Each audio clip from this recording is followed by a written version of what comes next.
I did everything right. That's the part that hurts the most. I followed the rules.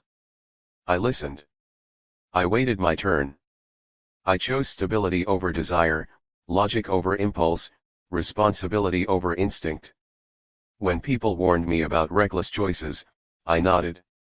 When they praised me for being sensible, I accepted it like proof that I was doing life correctly.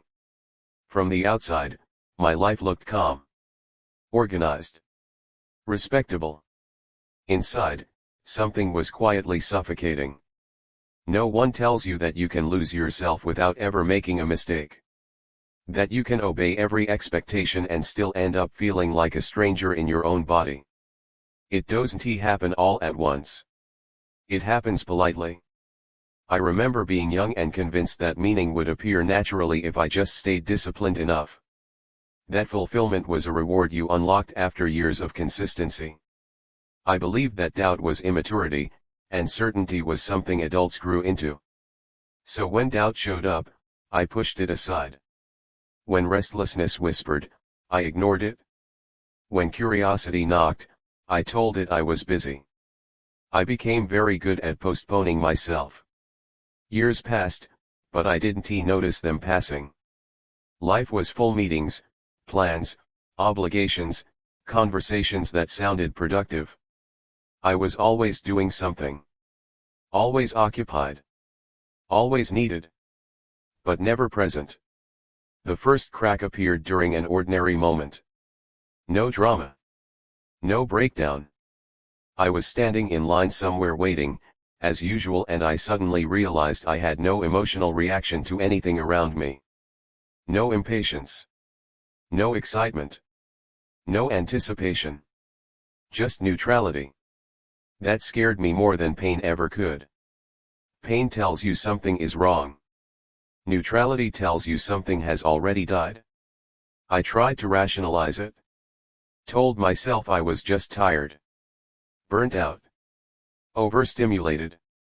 Everyone feels numb sometimes, right? But the numbness didn't leave. It followed me home. Sat with me during dinner. Laid next to me in bed. Watched me wake up every morning and put on the same expression I used everywhere, a composed, capable version of myself that functioned perfectly. Too perfectly. People trusted me. Relied on me. Asked for advice. I became the kind of person others leaned on when they needed stability. The irony is that I had never felt less real. At night, when everything finally went quiet, I felt an unbearable sense of absence. Not loneliness, not exactly. It was more like my own life had been happening in another room, and I was only hearing echoes. I started asking myself dangerous questions. Who am I when no one needs me? What do I want if no one is watching? Would I recognize my own life if I saw it from the outside? I didn't like the answers. Because the truth was uncomfortable, I had built a life that worked for everyone except me. A life designed to be approved of, not lived. I wasn't unhappy in the way people understand unhappiness. There was no obvious suffering. No visible collapse. Just a constant low-level grief I couldn't justify, and because I couldn't justify it, I felt guilty for feeling it. How dare I want more, when nothing was technically wrong? That guilt became another cage. So I kept going. Smiling. Performing. Achieving small milestones that were supposed to mean something. Each accomplishment felt like checking a box on someone else's list. I remember celebrating something important, people congratulating me, glasses raised, photos taken. And in the middle of it, I felt completely detached, like I was attending my own life as a guest. I thought, if this is what success feels like, why do I feel so empty? That thought scared me enough to bury it. Until I couldn't anymore. The moment of clarity came unexpectedly. I was alone, cleaning up, doing something automatic. And suddenly, it hit me with brutal simplicity, I had designed my entire life around avoiding regret. And in doing so, I had created it. I realized then that I wasn't afraid of failing.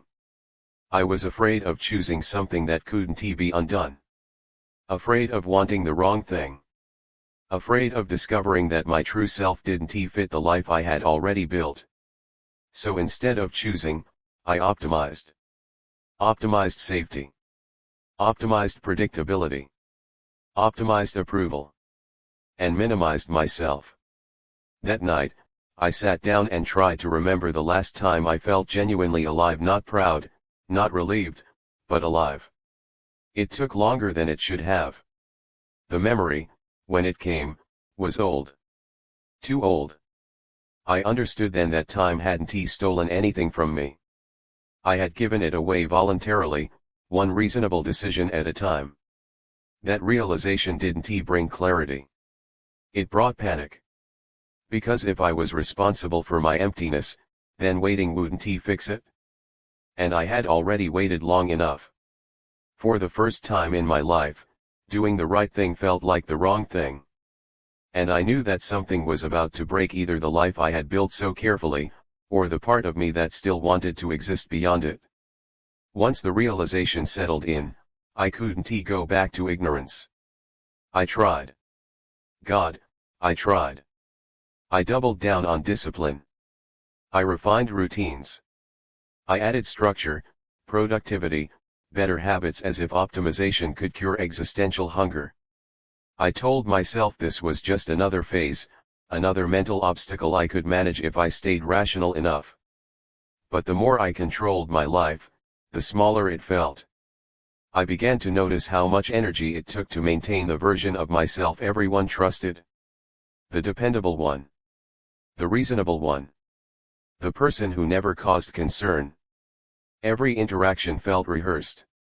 Every answer filtered. I wasn't lying. I just wasn't telling the truth. The real conflict wasn't between good and bad choices. It was between safety and honesty.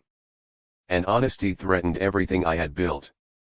Because admitting I was unhappy would mean admitting that all my careful decisions hadn't protected me from loss, they had created it. I started asking myself a question that felt almost immoral: what if the life I'm proud of is the wrong one for me? That thought came with immediate resistance. My mind listed reasons, evidence, logic, gratitude, perspective. People had it worse. People would trade places with me. All true. And completely irrelevant. Because fulfillment doesn't care about comparisons. Meaning doesn't respond to logic. You either feel aligned with your life, or you don't. And I didn't. The fear wasn't just about change. It was about consequences. Real ones.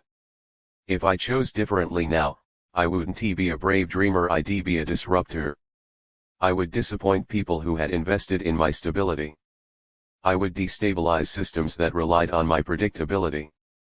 I had become a pillar. And pillars aren't supposed to move. Some nights, I imagined two futures. In one, I stayed.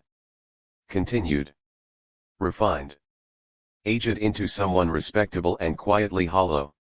In the other, I chose myself without guarantees, without applause. Both futures scared me. One felt like slow suffocation. The other felt like free fall. The moral dilemma wasn't abstract. It was deeply personal. Was it selfish to want more when others depended on the version of me I had created, or was it selfish to offer people a shell instead of a real person? I couldn't answer that. What I did know was that my body had started reacting before my mind caught up. Tight chest. Shallow breathing. A constant low-grade anxiety that no amount of rest could cure. My body was rebelling against a life my mind insisted was correct. One day, someone close to me said, casually, "You're so put together. I wish I had your life." I smiled automatically. Inside, something collapsed. Because I realized that my life had become a performance others admired, and that made leaving it feel like betrayal. I started fantasizing about escape, not running away, not disappearing, but stepping sideways into a life where I wasn't admired. Where I wasn't impressive. Where no one expected consistency from me. I wanted anonymity. I wanted to be unknown enough to change. but wanting is easier than choosing. Choosing meant burning bridges not violently, but irreversibly. It meant accepting that I would never know who I could have been if I'd chosen earlier. It meant grieving lost time instead of pretending it didn't matter. And grief requires courage. The breaking point wasn't loud. It was a sentence I caught myself thinking one morning: if this is my life forever, I don't know if I want forever. That scared me enough to stop pretending. I didn't quit anything. I didn't announce a transformation. I just started telling myself the truth in small, dangerous ways. I admitted I wasn't fulfilled. I admitted I had stayed out of fear, not wisdom.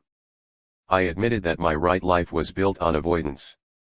And once I did that, the mask became unbearable. Every obligation felt heavier, every should felt like a command issued by a past version of myself who no longer understood me. I realized something brutal then: the longer you live a life that isn't yours, the harder it becomes to recognize yourself at all. I stood at the edge of a choice I couldn't postpone anymore. Not between success and failure, but between continuity and integrity. And I understood that whatever I chose, something would be lost. The only question left was this: would I rather lose the life I had built, or lose myself completely? I didn't destroy my life. That's important to say. I didn't walk out in a blaze of rebellion. I didn't announce a dramatic reinvention. I didn't burn bridges or disappear into the night. That would have been easier in some ways. Cleaner. More cinematic. Instead, I chose something far more uncomfortable. I chose honesty. And honesty, I learned, is not explosive. It's corrosive. It eats away at structures slowly, silently, until what remains can no longer stand. The first thing I lost was certainty. Once I admitted that the life I had built wasn't truly mine, I couldn't unknow it. Every decision I made after that carried weight. Not moral weight, existential weight. Each yes or no felt like a declaration of who I was becoming. I started saying no to things that once defined me. Not aggressively. Calmly. Without explanations elaborate enough to convince anyone but myself. People noticed. They asked questions. Soft ones at first. Concerned ones later. Some were confused. Some disappointed. A few were quietly relieved, as if my honesty gave them permission to question their own lives. Others didn't understand at all. And that hurt more than I expected. Because when you step out of a role you've played well, people mourn the role, not the person. I felt selfish. I felt reckless. I felt like I was dismantling something stable for reasons I couldn't fully articulate. But underneath all of that was a strange, unfamiliar sensation. Alignment. For the first time in years, my thoughts and actions were moving in the same direction. The price was steep. I lost admiration. I lost the comfort of being the reliable one. I lost the ease of automatic approval. Some relationships thinned. Others ended quietly, without conflict, as if we all knew they belonged to a version of me that no longer existed. There were moments I questioned everything. Moments when the old life tempted me with its familiarity, its structure, its promise of predictability. But predictability had been the problem. Starting over didn't feel like freedom. It felt like standing in an empty room with no instructions. No applause. No clear metrics of success. Just me and the responsibility of choice. And that responsibility was terrifying. Some days, I missed the numbness. Numbness is easier than awareness. Numbness doesn't ask you who you are becoming. But I had crossed a line. I could no longer pretend that comfort was enough. I learned that regret isn't always about what you did wrong. Sometimes it's about what you did right for too long. I learned that a life can look complete and still be incomplete. That fulfillment isn't earned through obedience, it's discovered through risk. Most of all, I learned that identity isn't something you find. It's something you choose again and again, even when it costs you. I don't know if I made the best possible choice. I do know I made an honest one. And honesty, while painful, gave me something my right life never did, presence. I feel my days now. Not all of them are good. Some are lonely. Some are uncertain. But they are mine. I am no longer living in anticipation of a future that never arrives. I am living in a present that asks something of me every day. If you're listening to this and you feel that quiet discomfort, the one that doesn't look like a crisis but one to let you rest, don't dismiss it just because your life looks fine. A life can be respectable and still be wrong for you. You don't owe the world your quiet self-erasure. You owe yourself the courage to choose a life that feels real, even if it looks unfinished, even if it disappoints others, even if it scares you. Because the greatest loss isn't failing. It's succeeding at a life that was never yours.